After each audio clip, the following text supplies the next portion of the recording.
Assalamualaikum warahmatullahi wabarakatuh.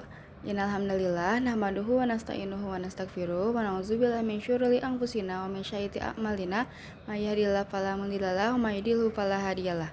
Asyhadu an la ilaha illallah wa asyhadu anna Muhammadan abduhu wa rasuluh allazi la nabiyya ba'da amma ba'du. Puji serta syukur kita panjatkan kepada kehadirat Allah Subhanahu wa taala yang telah memberikan kita sebuah kesehatan dan juga berbahagia di hari yang cerah ini. Baik, saya dari kelompok 10 ingin mempresentasikan materi tentang takhrij hadis. Sebagai perkenalan, nama saya Najma Haifa dengan NIM 12480301104 dan teman saya Rifa Maulida dengan NIM 12480301110. Pengertian takhrij hadis. Kata takhrij merupakan bentuk masdar dari kata khoroja yang maknanya itu ialah mengeluarkan. Dan sedangkan kalau menurut istilahnya yaitu takhrij hadis adalah mengeluarkan hadis-hadis yang terdapat dalam satu kitab tertentu dengan menyebutkan sanad orang yang mentakhrij hadis tersebut yang disebutkan oleh penulis kitab tertentu. Lalu ada menurut para ahli, yaitu disebutkan menurut Mahmud Al-Tohan, takhrij adalah usaha menunjukkan letak asal hadis pada sumber-sumbernya yang asli, yang di dalamnya itu telah dicantumkan sanad hadis tersebut secara lengkap serta menjelaskan kualitas hadis tersebut. Lalu materi selanjutnya akan dijelaskan oleh Rifa Maulida. Baik, terima kasih kepada moderator. Di sini saya akan menjelaskan tujuan dan manfaat hadis. Tujuan hadis adalah untuk menunjukkan sumber hadis dan menerangkan yang diterima atau ditolaknya hadis tersebut. Maksud dari tujuan ini adalah takhrij membantu kita mengetahui dari mana asal sebuah hadis-hadis. Misalnya, dari kitab Sahih Bukhari, Muslim, atau juga kitab lainnya. Kita juga bisa tahu siapa saja ulama atau perawi yang meriwayatkannya. Selain itu, takhrij berperan penting dalam menilai apakah hadis tersebut dapat dijadikan pegangan baik atau tidak. Dengan menelusuri sanad dan matan hadis, para ulama bisa menentukan apakah hadis itu sahih, valid, hasan, baik, dhaif, lemah, atau bahkan maudhu, palsu. Lalu selanjutnya ada manfaat takhrij hadis. Berikut ada beberapa manfaat utamanya. Yang pertama, yaitu mengetahui sumber asli hadis dan perawinya. Nah, dengan melakukan takhrij, kita bisa menelusuri dari kitab mana hadis itu berasal dan siapa saja yang meriwayatkannya. Ini tuh sangat penting untuk memastikan bahwa hadis benar-benar bersumber dari Nabi Muhammad SAW. Yang kedua, menambah pembendaharaan sanad hadis. Kadang satu hadis diriwayatkan oleh beberapa ulama melalui jalur yang berbeda. Melalui takhrij, kita bisa menemukan jalur-jalur tersebut dari berbagai kitab, sehingga semakin banyak sanad yang kita ketahui. Yang ketiga, memperjelas keadaan sanad. Takhrij membantu kita menilai apakah sanad itu terputus, lemah, atau bahkan palsu. Ini penting untuk menilai keabsahan hadis tersebut. Selanjutnya yang keempat, menentukan hukum hadis melalui perbandingan riwayat. Nah, kadang sebuah hadis terlihat lemah jika hanya dilihat dari satu jalur, tapi dengan takhrij kita bisa menemukan jalur lain yang kuat sehingga hadis itu bisa naik derajatnya dan tetap bisa dijadikan pegangan. Yang terakhir, mengetahui pendapat ulama tentang kualitas hadis. Dalam proses takhrij, kita juga akan menemukan penilaian para ulama terhadap hadis tersebut, apakah mereka menganggapnya sahih, hasan, atau dhaif. Ini membantu kita dalam memahami hadis dengan lebih objektif. Materi selanjutnya yaitu metode mengenai takhrij hadis, yang dimana pasti dalam mentakhrijkan hadis itu ada langkah-langkah ataupun metode yang harus dilalui. Ada 5 metode yang dapat digunakan untuk mentakhrij sebuah hadis. Pertama, ada takhrij hadis melalui lafadz yang terdapat dalam matan hadis. Metode ini tuh digunakan pada lafaz tertentu dalam suatu matan hadis sebagai langkah dan penelusuran. Biasanya itu lafaz ini tuh bisa berupa isim, yaitu kata sifat, atau juga fiil, yaitu kata benda. Namun seringnya itu pasti menggunakan fiil, walaupun ada orang juga yang melakukan pencarian dengan isim atau kata sifat. Dan biasanya dalam metode ini tuh dilakukan oleh para ulama peneliti tahrij, di mana mereka menitik beratkan kepada kata-kata yang asing atau jarang terdengar, karena semakin asing suatu kata tersebut maka akan semakin mudah mencarinya. Lalu yang kedua ini ada takhrij hadis melalui lafaz pertama dalam suatu matan hadis. Dalam metode ini tuh kita harus mengetahui dulu awal matan hadis tersebut itu apa, kemudian menyusun lafaz pertama dari setiap hadis dengan huruf hijaiyah yang menjadi suatu keharusan dalam metode ini untuk mengetahui lafaz pertama dari tiap hadis yang akan diteliti. Demikian juga dengan huruf-huruf selanjutnya dan seterusnya.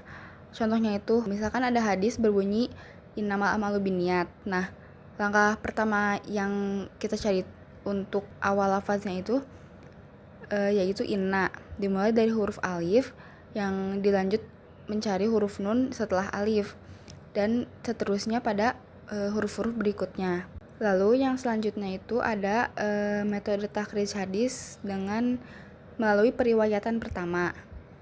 Nah, pada metode ini tuh dimana menjadikan perawi pertama sebagai landasan utamanya, yang dimana para penyusun kitab-kitab tahrij ini tuh menggunakan metode ini tuh untuk mencantumkan hadis-hadis yang sesuai dengan nama perawi pertamanya.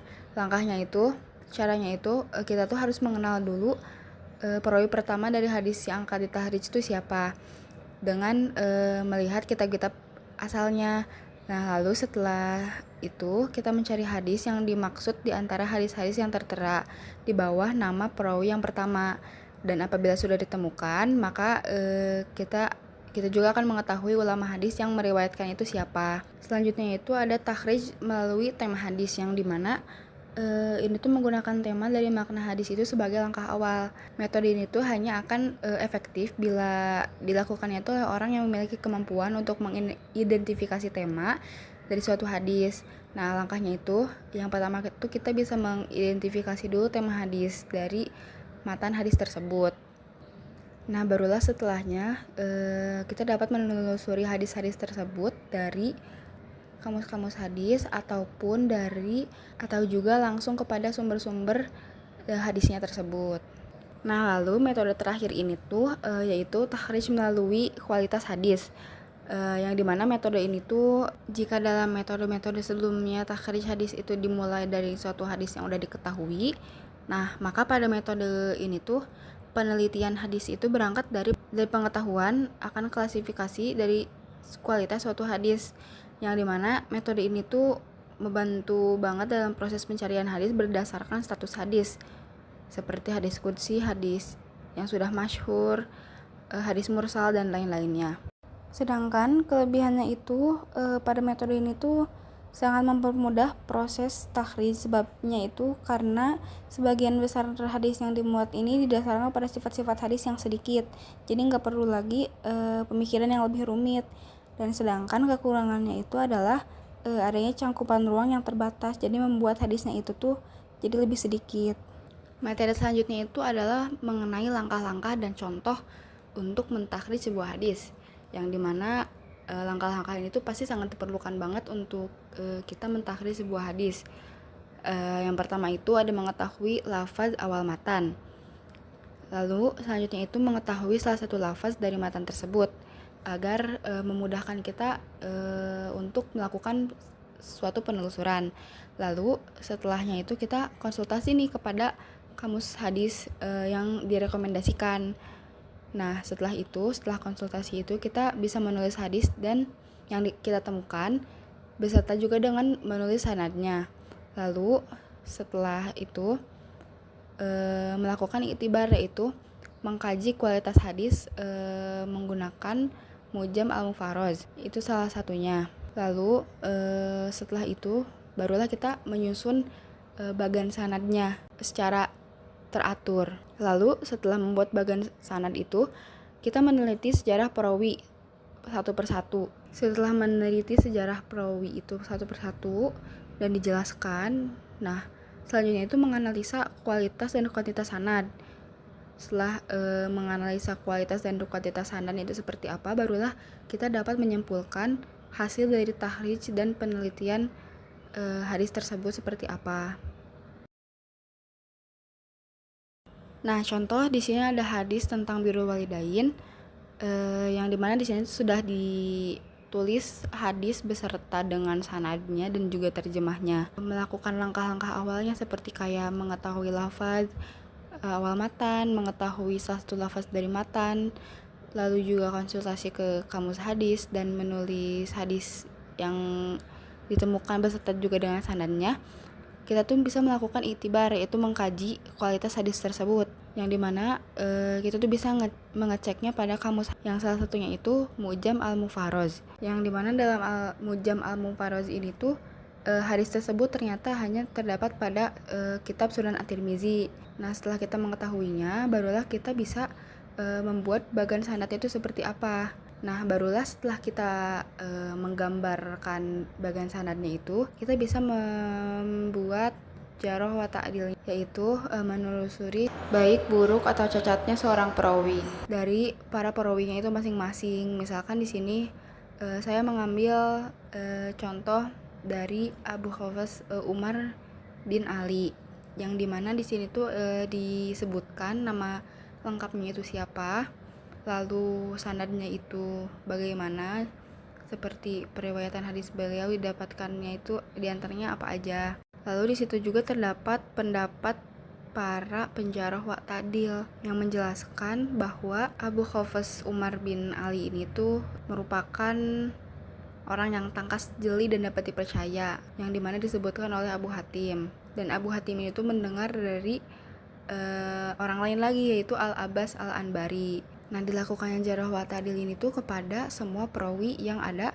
di dalam hadis tersebut. Setelah kita melakukan kepada semuanya ini, barulah kita bisa menyimpulkan kesimpulan dari takhrij hadis. Dan dari kesimpulan takhrij hadis ini tuh barulah keterangan-keterangan yang di atas tadi itu bisa disimpulkan apakah hadis ini tuh sahih atau tidak, menjelaskan kemauqufannya dan juga menjelaskan kesikohan perawi. Lalu di sini ada 9 sumber utama tahrij. Yang pertama dari kitab sahih, yaitu dari Bukhari, Muslim. Lalu dari kitab sunnah, Abu Daud, Tirmizi, An-Nasai, Ibnu Majah. Dan dari kitab tambahan, Musnad Ahmad, Muwatta Malik, Sunnah Ad-Darimi. Kesimpulannya, tahrij hadis adalah metode penting untuk menjaga kemurnian ajaran Islam. Melalui tahrij, kita bisa memilah mana hadis yang valid dan bisa dijadikan landasan. Setiap pelajar Islam sebaiknya memahami dasar-dasar tahrij agar tidak mudah tertipu oleh hadis palsu. Sekian presentasi yang bisa kami paparkan terkait materi takhrij hadis. Kurang lebihnya kami mohon maaf. Terima kasih. Wassalamualaikum warahmatullahi wabarakatuh.